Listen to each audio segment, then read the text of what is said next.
2,000 taon na ang nakararaan, ang salita ng Diyos ay nagkatawang tao bilang si Emmanuel, ang Diyos na suma sa atin, na kilala bilang ang Panginoong tagapagligtas.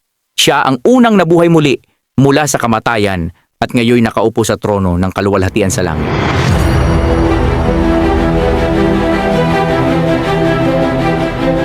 Ngayon tumindig ang kanyang sugo si Miguel upang gisingin ang lahat tungo sa katotohanan.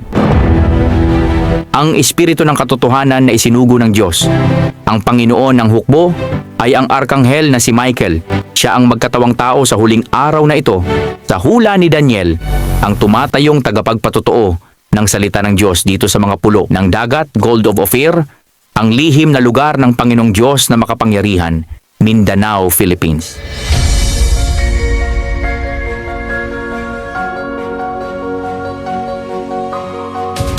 Ako si Miguel, ang espiritu ng katotohanan, ang punong komandanting arkanghel, ang magtitipon sa mga hihiranging banal na gagawing anak ng Diyos.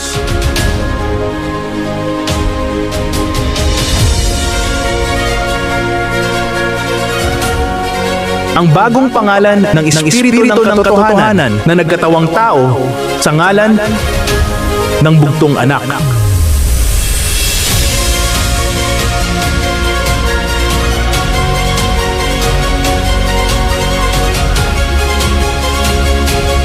Ang Emmanuel na ang ibig sabihin, kasama natin ang Diyos. Siya ang Panginoon ng mga espiritu, ang Diyos na manlilikha.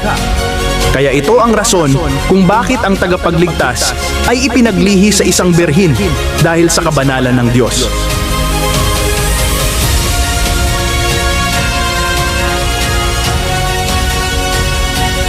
Kaya kilalanin ang nag-iisang banal na Diyos at tagapagligtas dahil siya ang unang nakapanalo ng maluwalhating katawan na nagdusa sa krus.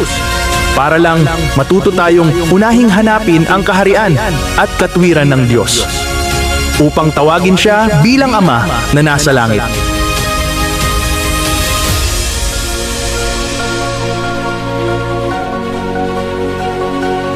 Kaya tunay na isa sila ng Ama sa espiritu at katotohanan.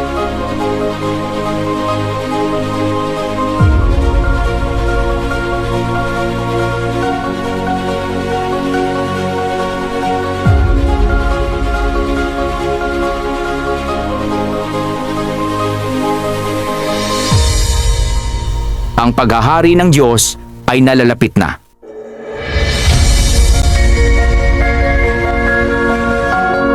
Dumating na ang panahon upang tayo'y maghanda. Ang kaharian ng Diyos ay bababa mula sa langit matapos makumpleto ang bilang ng kanyang mga hinirang na 144,000 na magiging bahagi ng espiritual na pagtitipon.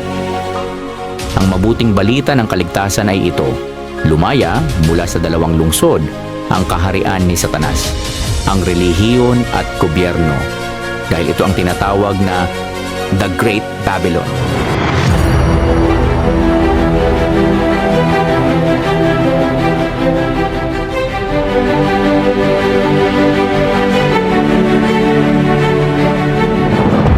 Kilalanin ang kabanalan ng Diyos sapagkat siya ay banal at ang kanyang kaharian ay para sa mga banal lamang. Sundin ang kanyang mabuting balita, ang tunay na ebanghelyo ng kaligtasan upang maging karapat-dapat sa darating na kaharian.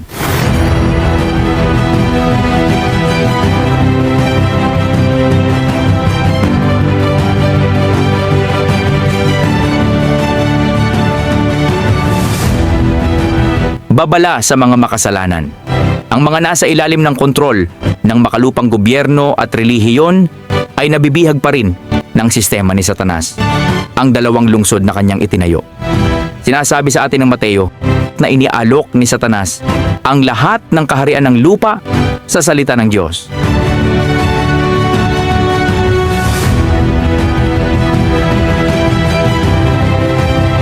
Ngunit ngayon, sa huling araw, tayo ay tinatawagan upang lumaya mula sa 2 lungsod na ito, ang pamahalaan at relihiyon na siyang sagisag ng kaharian ni Satanas. Ang tunay na gospel, ang tanging daan tungo sa kaligtasan ay ang mabuting balita ng kaharian ng Diyos na dinala sa atin ng Panginoon 2,000 taon na ang nakararaan.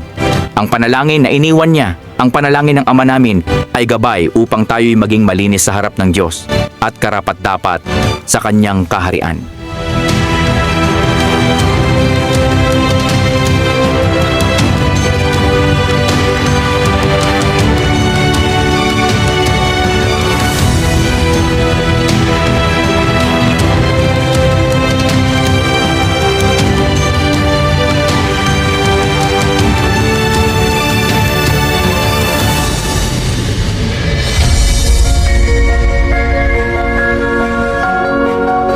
Katuparan ng mabuting balita.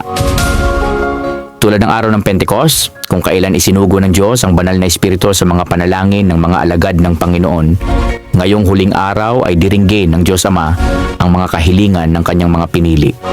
Makikita ng lahat ang katuparan ng mga propesya, ang pagbabalik ng salita na kaiisa ng Ama sa espiritu at laman, na taglay ang kaluwalhatiang walang katulad at walang makakaagaw. Siya ay darating sakay ng mga ulap, at ang bagong Jerusalem ay literal na bababa mula sa langit, ang tahanan ng katuwiran at kabanalan.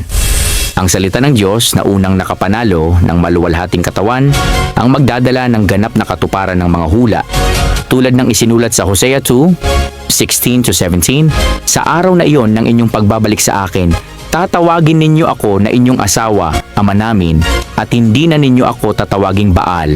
Hindi ko nahahayaang banggitin ninyo ang mga pangalan ni Baal." At sa Hosea 2:21, "Sa araw na iyon, diringgin ko ang panalangin ng aking bayan," sabi ng Panginoon. Ang huling panawagan. Ngayon, sa huling panahon, ako ang tumatayong hukom. Nais ko kayong gisingin sa katotohanan. Ang propesya ni Daniel ay natupad na. Tumayo na ang dakilang prinsipe na si Michael, ang punong komandante ng hukbo ng Diyos, upang ihatid ang mensahe ng kaligtasan at magbigay babala sa darating na araw ng paghuhukom. Isang panawagan sa lahat ng tao. Ito ang huling babala. Kilalanin ang tunay na Diyos, ang Diyos ng langit, ang tagapaglikha ng lahat na nagdusa sa krus para sa ating kaligtasan. Lumaya mula sa maling mga doktrina, relihiyon at idolatria. Huwag magpalinlang sa mga lider ng mundo na naghahangad lamang ng kapangyarihan at papuri. Ang Diyos ay isang selosong Diyos. Wala siyang relihiyon o organisasyon. Tayo'y kanyang nilikha upang sumamba lamang sa kanya. Ngunit itong si Satanas, siya ang gumagawa ng paraan upang ilayo sa katotohanan ang mga tao sa tunay na presensya ng Diyos. Kaya sa araw ni Moses, ang paggawa ng mga Israelita ng gintong guya, hugis baka, at kanilang ipinangalan sa Diyos at sinabi, "Ito ang Diyos natin na naglabas sa atin sa Ehipto."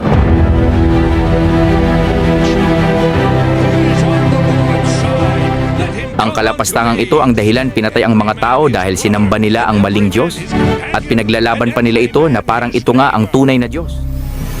And the children of Levi did according to the word of Moses.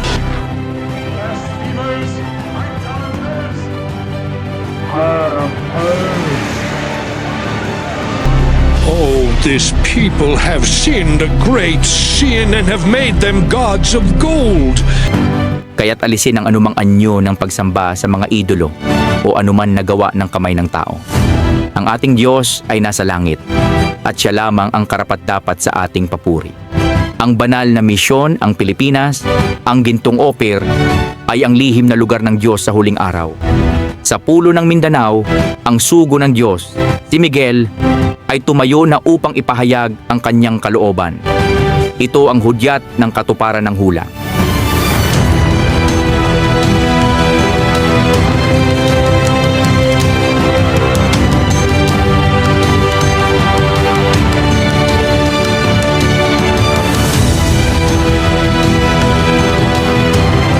Ngayon na ang oras upang pumili. Una, susundin mo ba ang mabuting balita ng Diyos? Ang tunay na salita ng tagapagligtas? Pangalawa, o magpapabihag ka pa rin sa mga makamundong organisasyon at lider na sumasalungat sa kalooban ng Diyos? gising na! Ang iyong espiritu ay pag-ari ng Diyos. Gawin ang kanyang kalooban at ikaw ay magiging bahagi ng kanyang darating na kaharian. Ang mga matuwid ay magliliwanag tulad ng araw sa kaharian ng Ama. Sino ang may pandinig ay makinig. Mateo 13, ika-4:30.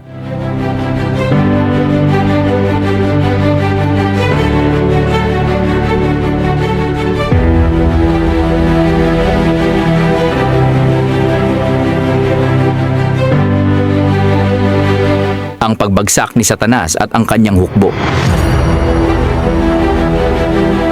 Noong una, si Satanas ay kilala bilang si Lucifer, isang makapangyarihang anghel na itinakda bilang isang kerubin, ang uri ng anghel na may pinakamataas na tungkulin sa presensya ng Diyos. Siya ay inilarawan bilang puno ng karunungan, ganap sa kagandahan at perpekto sa lahat ng kanyang mga gawa. Ezekiel 28:12-15. Si Lucifer ay nilikha upang maging tagapag-ingat ng kaluwalhatian ng Diyos na nakatayo sa harap ng banal na trono upang magbigay liwanag at papuri sa kanyang pangalan. Ngunit sa kabila ng kanyang taglay na kaluwalhatian at posisyon, si Lucifer ay nagkaroon ng pagnanasa sa kapangyarihan at kagustuhang maging kapantay ng kataas-taasan, Isaiah 14:12-14. Ang kanyang puso ay napuno ng kayabangan at nagsimula siyang mag-alsa laban sa Diyos. Nanghikayat siya ng mga anghel na sumanib sa kanyang paghihimagsik na nagresulta sa pagkataboy niya mula sa langit, kasama ang 3 bahagi ng mga anghel na kanyang nadala sa kanyang panlilinlang. Siya ay tinawag ding ang dragon, ang matandang ahas, na siyang luminlang kay Eva sa Eden, Genesis 3, at patuloy na nanghihikayat sa sangkatauhan na lumayo sa Diyos. Sa pahayag 12:7-9, siya at ang kanyang hukbo ay tinalo nina Michael at ng mga banal na anghel at itinapon sa lupa.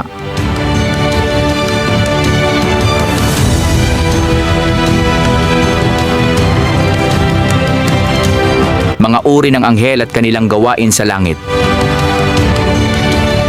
Una, kerubin, mga tagapag-ingat ng kabanalan ng Diyos. Sila ay matatagpuan sa paligid ng trono ng Diyos, Ezekiel 1:10. Ang kanilang pangunahing layunin ay magpatotoo sa kabanalan at kaluwalhatian ng Diyos.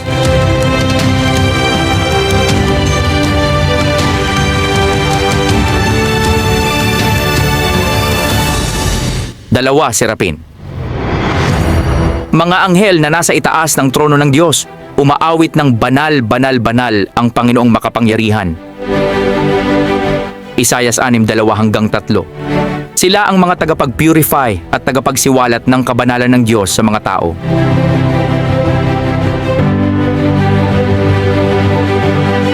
Tatlo, arkanghel. Pinakamakapangyarihang anghel na tagapamuno sa hukbo ng Diyos.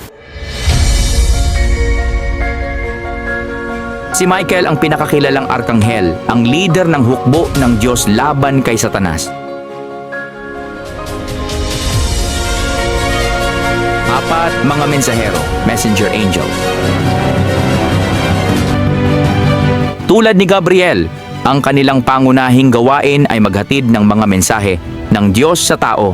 Daniel 9:21-22, Lucas 1:26-38. Ikalima, mga tagapagsamba at mga bantay, anghel na laging nagbibigay ng pagsamba sa Diyos at nagbabantay sa kanyang presensya.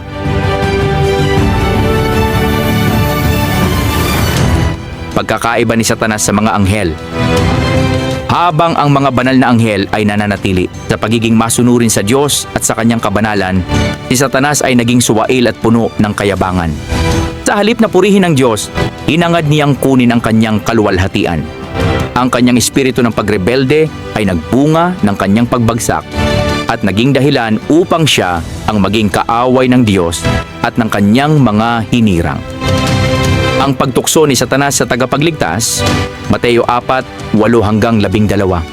Sa Mateo 4, tinukso ni Satanas ang tagapagligtas sa pamamagitan ng pag-aalok sa kanya ng lahat ng kaharian ng mundo at ang kanilang kaluwalhatian. Ang kaharian na tinutukoy ni Satanas ay sumasaklaw sa lahat ng sistemang relihiyon at pamahalaan na nasa ilalim ng kanyang impluwensya.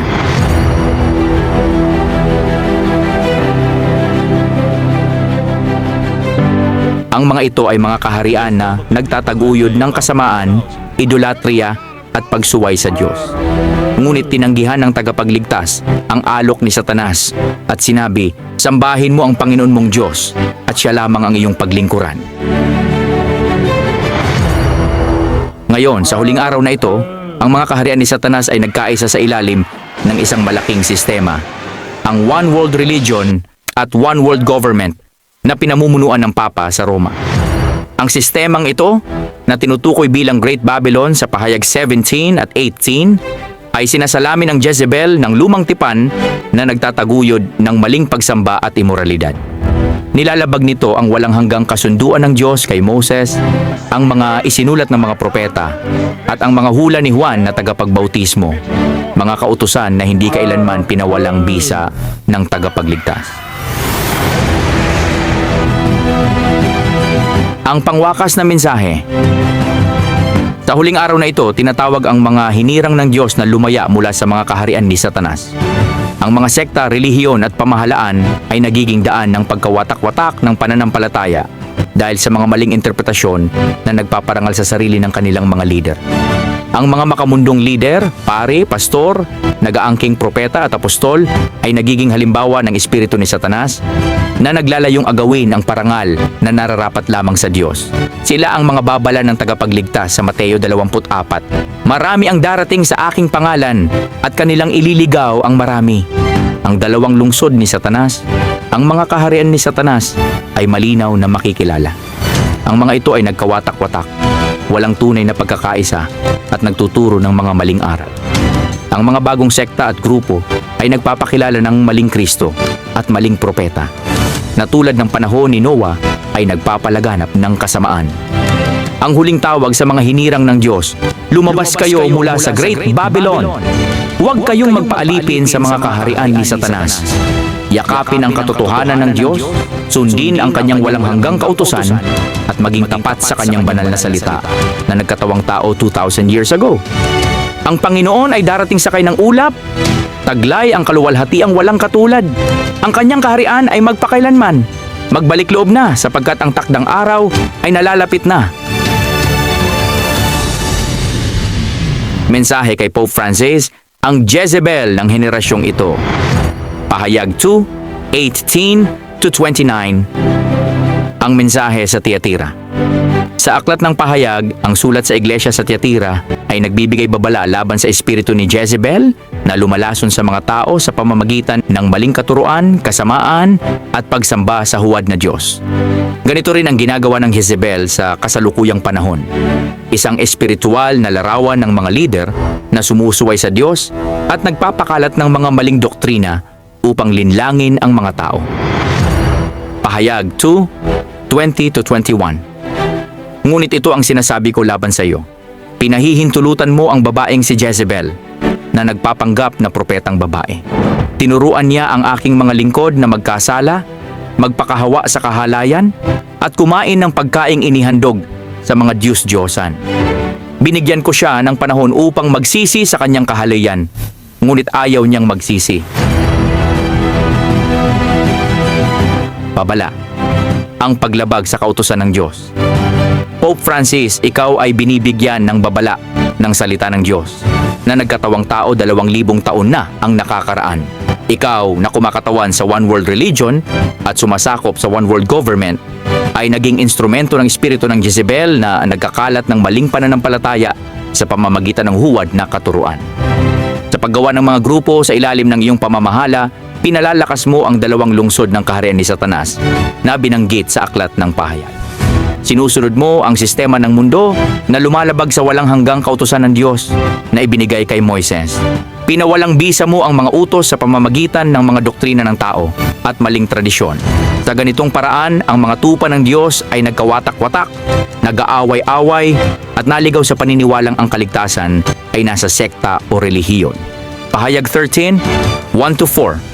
Ang 2 halimaw. Sa pahayag 13, ang unang halimaw ay lumalarawan sa mga lider na kumikilos bilang hari ng mundo at ang ikalawang halimaw ay kumakatawan sa relihiyon na nagtataguyod ng pagsamba sa unang halimaw. Ang larawan ng halimaw na ito ay ang maling Mesyas, isang imahe lamang na isinulong ng mga huwad na katuruan. Pahayag 13:4, sinamba nila ang dragon sapagkat ibinigay nito ang kapangyarihan sa halimaw. Sinamba rin nila ang halimaw at sinasabi, sino ang katulad ng halimaw? Sino ang makakalaban sa kanya?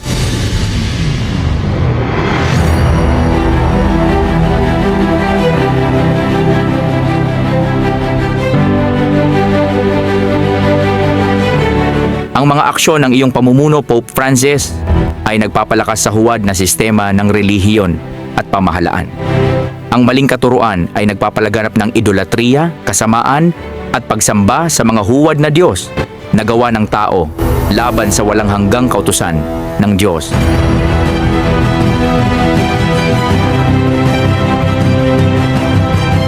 Pahayag 1:7, ang pagbabalik ng tagapagligtas.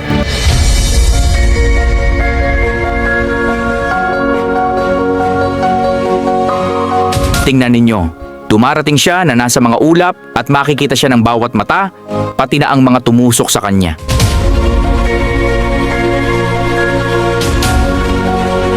At ang lahat ng mga bayan sa lupa ay mananaghoy dahil sa kanya. Gayon nga, ang tagapagligtas ay malapit nang bumalik sakay sa mga ulap, dala ang kaluwalhatian at paghuhukom. Hindi maitatanggi ng sino man ang kanyang pagdating, sapagkat siya ang salita ng Diyos na nagkatawang tao, ang bugtong anak na muling nabuhay at umakyat sa langit. Ang Emmanuel na nangangahulugang kasama natin ang Diyos, ang salita ng Diyos na iisa sa Ama, sa Espiritu at laman. Sa kanyang pagbabalik, parurusahan niya ang mga taong lumapastangan sa kanyang pangalan. Mga taong gumagawa ng sariling grupo at sariling Diyos-Diyosan na magpaparangal sa kanilang sarili gamit ang pangalan ng maling Diyos na gawa lamang sa kamay ng tao. Gaya sa nangyari ng paggawa ng gintong guya na ipinangalan na rin nila sa Diyos at sinabi nila sa gintong guya, ito raw kuno ang kanilang mga Diyos, ang naglabas sa kanila sa Ehipto. Blasphemers, idolaters! For this you shall drink bitter waters.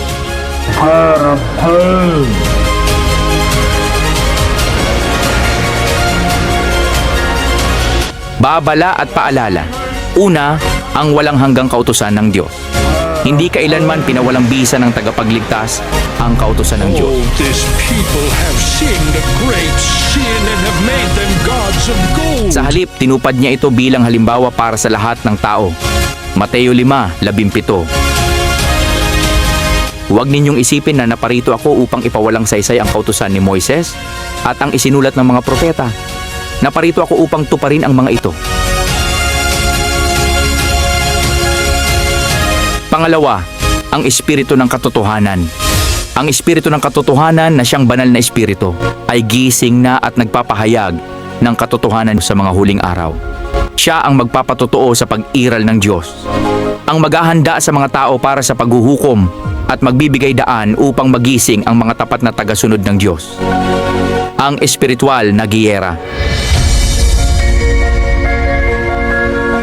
Sa huling mga araw na ito, ang punong komandanteng arkanghel na si Mikael ay gising na upang ipakita ang daan tungo sa salita ng Diyos.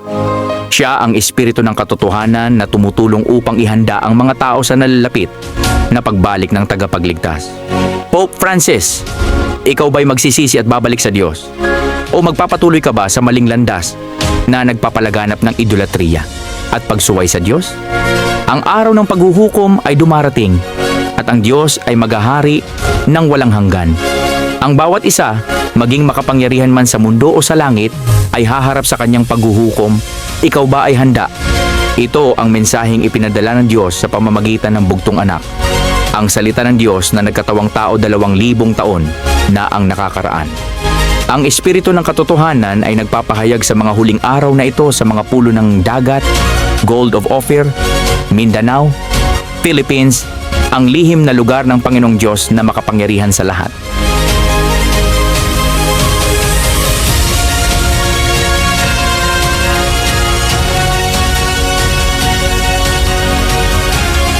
Huling mensahe kay Pope Francis. Pope Francis, ikaw na tinuturing na leader ng pandaigdigang pananampalataya, ito ang huling panawagan ng banal na Espiritu ng Diyos sa ngalan ng Begotten Son, ang salita ng Diyos na nagkatawang tao 2,000 years ago. Ang ginawa mo at ng iyong mga naunang leader na nagtataguyod ng maling katuruan at huwad na sistema ng pananampalataya ay isang larawan ng espiritu ni Satanas na nagdala ng kasamaan sa mundo. Ang pagbagsak ni Satanas na nagmataas at nagnanais na maging tulad ng Diyos, ikaw at ang iyong sistema ay naglalagay sa sarili bilang tagapamagitan ng kaligtasan. Subalit ang Diyos ay walang katulad at walang sino mang maaaring umagaw sa kanyang kaluwalhatian. Sinabi sa Isaias 14, 12 hanggang 15 ang pagbagsak ni Lucifer dahil sa kanyang pagmamataas. Gayon din ang lahat ng sumusunod sa maling landas ng kasamaan ay babagsak sa araw ng paghuhukom. Ang oras ng pagpaparusa kay Satanas ay nalalapit na. Ang banal na Espiritu ng Diyos na siyang ipinangako ng Begotten Son bilang Espiritu ng katotohanan ay tumayo na sa huling araw na ito. Siya ay si Mikael, ang punong komandanting arkanghel na tinawag upang gisingin ang mundo sa katotohanan. Siya ang nagtuturo at nananawagan sa pangalawang pagkakataon na magbalik loob ang lahat sa tunay na Diyos. Ang pagpako sa salita ng Diyos na nagkatawang tao 2,000 years ago ng mga makamundong leader, isang malinaw na patunay ng pagtanggi sa kalooban ng Diyos. Subalit siya ang unang nabuhay mula sa mga patay, taglay ang maluwalhating katawan, at nagtataglay ng kaluwalhatiang walang katulad at walang sino mang makakaagaw. Sa kanyang pagbabalik, siya ay literal na makikita ng lahat, sakay sa mga ulap, upang hatulan ang mundo at magbigay gantimpala sa mga tapat. Ang mabuting balita. Ang mabuting balita ay nananatiling totoo. Nalalapit na ang paghahari ng Diyos. Ito ang walang kupas na mensahe para sa lahat ng bansa, angkan, wika at lahi. Ang mabuting balita ay hindi katuruan ng tao o relihiyosong sistema. Ito ay ang kalooban ng Diyos Ama na inihayag sa pamamagitan ng kanyang salita, ang Begotten Son. Ang may pakinig, makinig sa sinasabi ng banal na Espiritu. Kung nais mong mapabilang sa nalalapit na paghahari ng Diyos, yakapin mo ang panalangin ng Panginoon. Ang panalangin ng Panginoon ay hindi lamang simpleng panalangin. Ito ang perpektong kalooban ng Diyos na nagtuturo sa lahat na kilalanin ang kabanalan ng Diyos Ama, ang kanyang kaharian at ang kanyang walang hanggang plano para sa kanyang mga tupa. Ang panalangin ng Panginoon. Ang panawagan ay ipalaganap ang mabuting balita at panalangin ng Panginoon, at kapag nakumpleto na ang bilang ng naniniwala, ipapatunog ng Diyos Ama ang huling trumpeta tulad ng nakasaad sa Hosea 2:21. Nadiringgin ng Diyos ang kahilingan ng kanyang gagawing mga anak na naniniwala sa kanyang lihim na perpektong kalooban at plano. At saksi nga rito ang langit sa lupa at ang lupa sa langit. Ama namin, sumasalangit ka, sambahin ang ngalan mo. Mapasa amin ang kaharian mo, sundin ang loob mo dito sa lupa para ng sa langit. Bigyan mo kami ng aming kakanin sa araw-araw at patawarin mo kami sa aming mga sala para ng pagpapatawad namin sa mga nagkakasala sa amin. At huwag mo kaming ipahintulot sa tukso at iadya mo kami sa lahat ng masama, sapagkat iyo ang kaharian at ang kapangyarihan at ang kaluwalhatian magpakailanman. Ama, kami po ay nananalangin sa ngalan ng bugtong anak, ang Panginoong tagapagligtas. Amen. Ang huling babala. Pope Francis, ang takdang araw ay nalalapit na. Ang kaluwalhatian ng Diyos ay malapit ng mahayag at ang mga suwail ay haharap sa kanyang matuwid na paghuhukom. Ang Diyos ay tunay at banal, walang sino man ang makakatulad sa kanyang kabanalan at kapangyarihan. Ang mga ginawa ng salita ng Diyos 2,000 taon na ang nakakaraan ay walang sino man ang makakagawa. Yung nakikinig, magbalik loob na kayo sa Diyos. Ang panawagan ay malinaw. Sundin ang kanyang walang hanggang kautusan, maniwala sa mabuting balita at kilalanin ang tunay na Diyos sa ngalan ng Begotten Son. Ang paghahari ng Diyos ay darating at ang kanyang kaluwalhatian ay walang katulad at walang makakaagaw. Sundin ninyo ang tawag ng Espiritu ng Katotohanan, ang huling tagapagsalita ng Diyos sa mga huling araw. Sapagkat ang Diyos ay totoo at ang kanyang salita ay mananatili magpakailanman.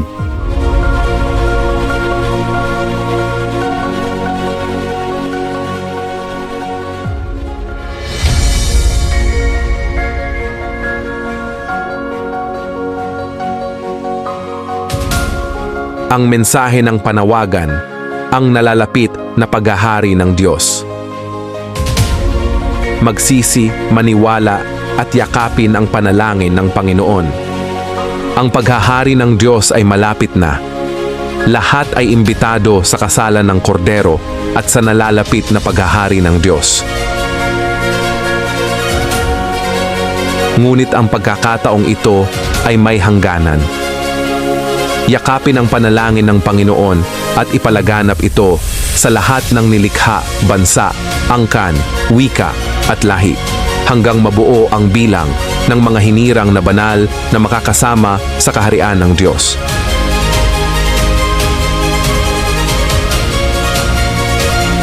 Huwag hayaang mapasa iyo ang kasabihang nasa huli ang pagsisisi.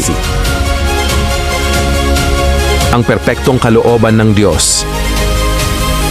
Ito ang perpektong plano ng Diyos Ama na sinira ni Satanas mula sa umpisa sa pamamagitan ng panlilinlang. Ngunit ngayon, ibinabalik ng Diyos ang kanyang plano sa pamamagitan ng bugtong anak. Kayong nais maging alipin ng Panginoon, gawin ang kalooban ng Ama at ipalaganap ang kanyang magandang balita. Sa ganitong paraan, ituturing kayong mga kaibigan ng Diyos at makakasama sa kanyang kaluwalhatian. John 15:14. Kayo'y aking mga kaibigan kung ginagawa ninyo ang mga inuutos ko. Ang gumagawa ng kalooban ng Ama lamang ang makakapasok sa kanyang kaharian. Matthew 7:21.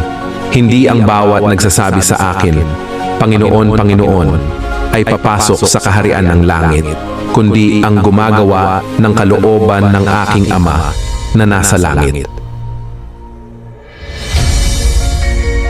Ang dakilang kapighatian, isang babala. Ang unang 3.5 years ng 7 years of Great Tribulation ay natapos na, 2019. Itinatag ang One World Religion sa ilalim ng Abu Dhabi Agreement, 2022. Naitayo ang Abrahamic Building Headquarters. Sa panahong ito, ang mundo ay nakaranas ng walang kapantay na sakuna, lindol, bagyo, tsunami, pandemya, na tanda ng paglapastangan sa Diyos. Ngayon ang natitirang 3.5 years ay malapit na. Ito ang paghahari ni Satanas dito sa lupa. Ano ang mangyayari? Ipapatupad ang New World Order na One World Currency. Ang mga tumangging yakapin ang katotohanan ay haharap sa matinding kapighatian at kapahamakan. Matthew 24:21-22. Sapagkat magkakaroon ng matinding kapighatian tulad ng hindi pa nangyayari mula pa ng likhain ang sanlibutan hanggang ngayon at hindi na mangyayari kailanman. At kung hindi paiikliin ang mga araw na iyon, walang taong maliligtas. Ang panawagan ng banal na espiritu. Sa ikalawang pagkakataon, ang banal na espiritu bilang espiritu ng katotohanan ay tumayo na sa mga pulo ng dagat, Gold of Ophir, Mindanao, Philippines. Ang lihim na lugar kung saan nararapat luwalhatiin ang pangalan ng Panginoon. Hosea 2:16-17. Sa araw na iyon ng inyong pagbabalik sa akin, sabi ng Panginoon, tatawagin mo akong aking asawa at hindi mo na ako tatawaging aking Panginoon. Aalisin ko sa kanilang mga bibig ang pangalan ng mga Baal. Hindi na mababanggit ang mga iyon kailanman. Hosea 2:21. Sa araw na iyon, sasagot ako, sabi ng Panginoon. Sasagutin ko ang langit at sasagutin naman ito ang lupa. Ang panalangin ng Panginoon ay ang daan upang tuparin ang kalooban ng Diyos Ama. Ito ang magdadala ng kaluwalhatian sa Kanya sa pamamagitan ng bugtong anak. Ang huling panawagan, magsisi at maniwala. Ang bawat isa ay iniimbitahan sa kasalan ng kordero, ngunit tanging ang gagawa ng kalooban ng Ama ang makakapasok sa kanyang kaharian. Yakapin ang panalangin ng Panginoon at mag-imbita. Ipalaganap ang magandang balita upang mabuo ang bilang ng mga hinirang. Tanging ang mga naniniwala at gumagawa ng kalooban ng Ama ang mapapalad at mapapabilang sa kaharian. Matthew 25:34. Lumapit kayo, mga pinagpala ng aking Ama. Manahin ninyo ang kahariang inihanda para sa inyo mula pa ng likhain ang sanlibutan. Ang oras ay limitado at ang paghahari ng Diyos ay nalalapit na. Magsisi, maniwala at lumaya mula sa mundo. Yakapin ang katotohanan sa pangalan ng bugtong anak at maghanda sa walang hanggang kaluwalhatian ng Diyos.